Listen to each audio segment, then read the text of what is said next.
ධර්ම කාරණා එහෙම නැත්නම් මේ සිද්ධාන්තමය වශයෙන් දේවල් කතා කරනවා. ඒ වගේම දැන් මේ වගේ විශේෂ කාරණා. මේක විශේෂ කාරණයක්.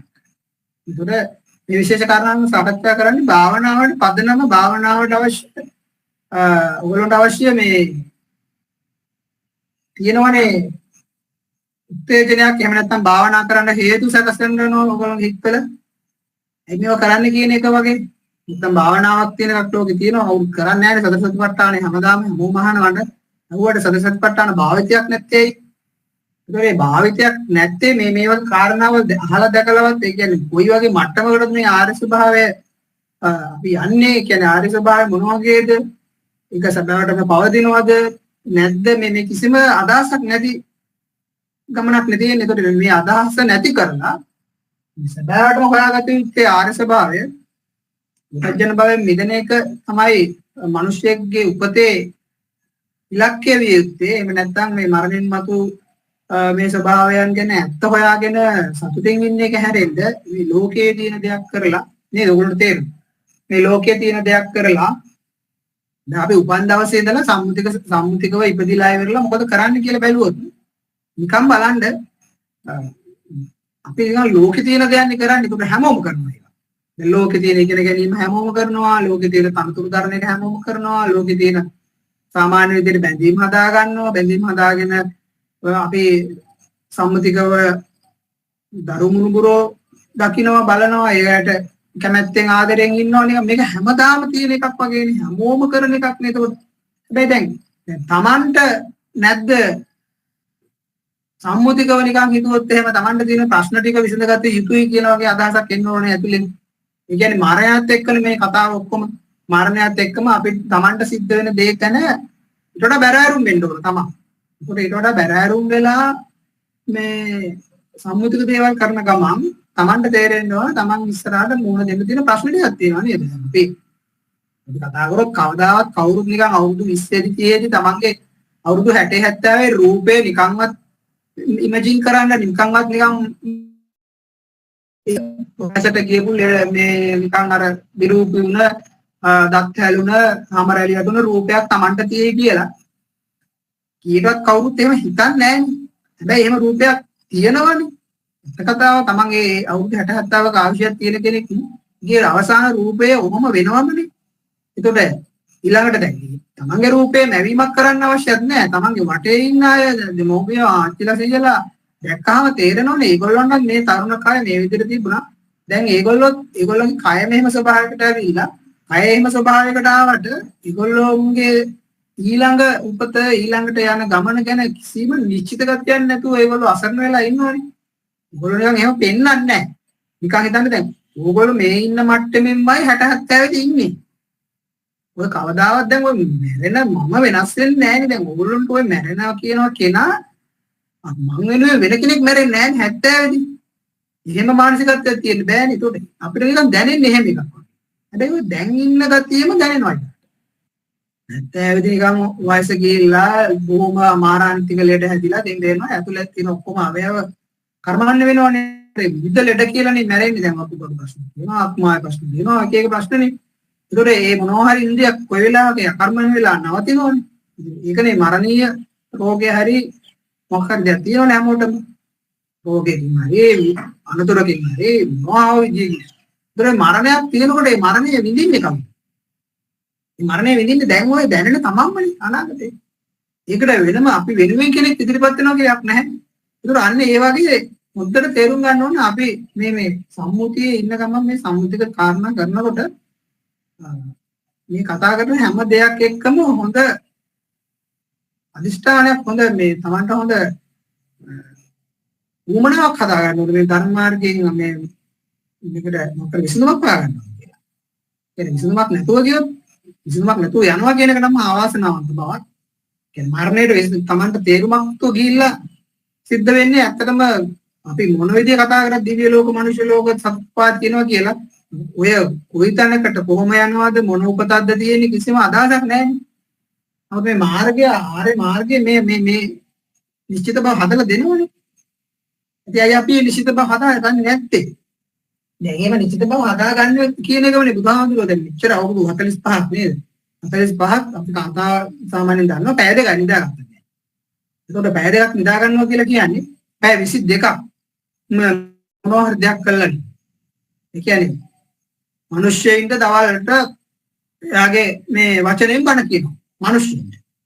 ඊට පස්සේ රැය වෙලා රැයට ඒක දීලා තියෙනෝනේ අර යාමයන් වලට කියන්ට මෙන්න මේ කාලේ බ්‍රහ්මෙන්ද මේ කාලේ ප්‍රශ්න කරන්න කියලා. ඒගොල්ලෝ නිකන්වත් දන්නවද දැන් මේ මෙච්චර කැපකිරීමක් කරලා මේ අවුරුදු 45 ඒ ආයුෂ කාලය වෙන් කරේම මේ මෙහෙම දෙයක් තියෙනවා ඔයගොල්ලෝ කරගන්න කියන දේනේ ওই පණිවිඩනේ දෙන්න හැදුවේ. ඉතින් ඒ එච්චරටම දෙන්නේ සම්මා සම්බුදුවරේ එච්චරටම කැප වෙන්නේ තමන්ගේ අවසාන කය මහන්සි නැතු නෙමෙයි මහන්සි.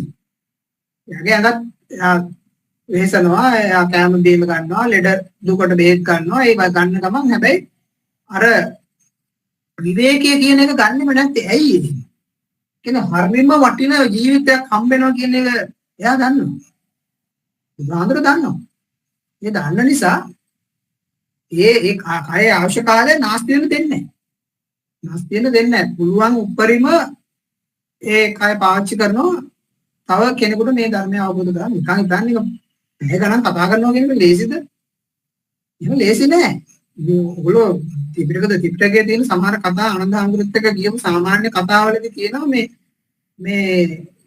කියනවා එතන ආනන්ද මගේ කොන්දර දෙනවා කොන්දර දෙන නිසා මට ටිකක් විවේක ඕන කියලා මේ විහාරේ වෙනම විවේක ගන්න තැනක් තියෙනවා. එතෙන්ට ගිහිල්ලා විවේකයෙන් ඉන්නවා කොන්දර දෙන නිසා ඒක හොඳ වෙනවා. ඒතර ආනන්ද හාමුදුරුවෝ ගෙන්නනවා ජීවිත කියන මාතය ගෙන්නලා ඒකට මේ ප්‍රතිකාර. ඒ වගේ එයාගේ කය එයා පාවිච්චි කරේ ඉච්චර වටිනා අවබෝධයක් තියෙනවා කියලා ලෝකෙට කියන්නේ. ඒ නිසා දැන් අපි නිකන් සම්මුතික කාරණා නේ. තේරුම් ගන්න පුළුවන් නේද? මේවා නිකන් මේ ලෝකේ දෙයක් දැක්කා ලෝකේ තියෙන දෙයක් දැන කියාගත්ත කියන කාරණාව හරිම ප්‍රාථමිකයි. අනතුරක් දැරුවා මෙච්චර කාලයක් ඉගෙන ගත්තා මෙච්චර සල්ලි ගොඩක් මට තියෙනවා මෙච්චර යාන වාහන මට තියෙනවා මෙච්චර ඥාතීන් ඉන්නවා මම මෙච්චර සතුටින් ඉන්නවා මම hina වෙලා ඉන්නවා විහිළු තාලු කරනවා යාළුවෝ ඉන්නවා ඔය කතාවේ ඉවරයක් තියෙනවා තැනක් තියෙනවා මේ කතාවේ ඉවරයක් තියෙනවානේ අතීතය ගැන කතා කරනවා දැන් ගොඩාක් වෙලාවට මිනිස්සු කැමති ආයසට ගිහලා තමන්ගේ අතීතය ස්මරණය කර කර මතකයේ ආවර්ජනය කර කර hina වෙන්න කතා කරන්නේ ඊකෙන් එනවද සතුටක් මේ සතුට ඇතුලේ ලොකු බයක් තියෙනවානේ හැමෝටම. ඒක කතාව දැන් කියන්නේ මරණයත් එක්ක දැන් ඔය සියලුම සතුට සාමේජ කතා ඉවරයි. ඒ කියන්නේ අර කෝණහාසෝ කිමානන්දෝ කියලා බුදුහාමුදුරුවෝ කියන්නේ කිනම් හාස්‍යයක්ද කිනම් සිනහාවක්ද කියලා කියන්නේ මේ මරණයක් ඉස්සරහට තියෙද්දි. එහෙම බෑ. සාමාන්‍යයෙන් එහෙම කෙනෙකුට hina වෙන්නවත් එහෙම සතුටකින් ඉන්න බෑ මේ මරණය කියන සංඥාව. සේපත් වුණා. මොකද සියල්ල එතන ඉවරයි. මොකද සියලු සංඥා ඉවරයි. මේ ජීවිතේ හඬපුවා, මේ ජීවිතේ සතුටු වේවා, මේ ජීවිතේ තමන් දාරපු තනතුරු වෙන්න පුළුවන්, තමන්ගේ ප්‍රතිරූපේ වෙන්න පුළුවන්. නේ ඔය සක්කාය දිට්ඨිය.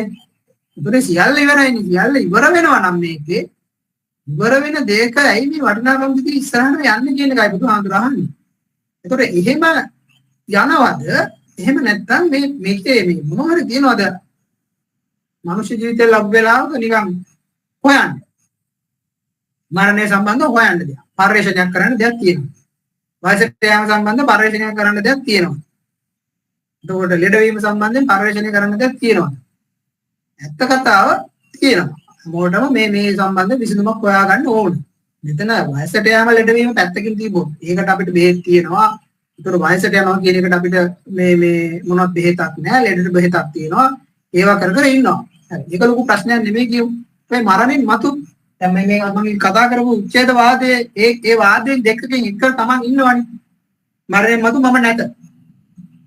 කොහේම ඉඳලා සතුට වෙලා සාමාන්‍ය ජීවිතයක් ගත කරනවා, හොඳින් ඉන්නවා, ගතිගුණ දිනනවා, හොඳ ගතිගුණ පුරුදු වෙනවා, විදුකමක් ටික කරනවා, මරණා මරණ වෙලාවට උච්ඡේදවාදේ තමයි. මේ උච්ඡේදවාදයේ හිටියා කියලා එයා ඊළඟ සතර පාය යන එක, එයා ඒක දිව්‍ය ලෝකේ යන එක එක්ක එයා නැවත මනුෂ්‍ය භාවයකට එන එක එයාගේ වාදයේ මත නතර වෙන්නේ නැහැ. ඒක පටිච්චසමුප්පාද ධර්මය අනුව සිද්ධ වෙනවා. එයා උපාදාන පත්‍ය භව වෙනවා. එයා උත්තේජවාදයට අදාළ මේ එයාගේ මතයක් තිබ්බා. මතයක් තිබ්බට එයාගේ විඥාණයෙන් කොහෙන් හරි ගති නිමිති කර්ම නිමිති පහළ වෙලා එයාගේ උපතට යනවා. එයාගේ වාදේ වැඩක් උන්නේ අවසාන වෙනවා. සාසකවාදේ මරණින් මතු මම ඇත කියලා ඒගොල්ලෝ පින්කම් දාන කරනවා. මට පිට වෙයි, මට සරණ වෙයි මේ පුණ්‍ය ශක්තිය.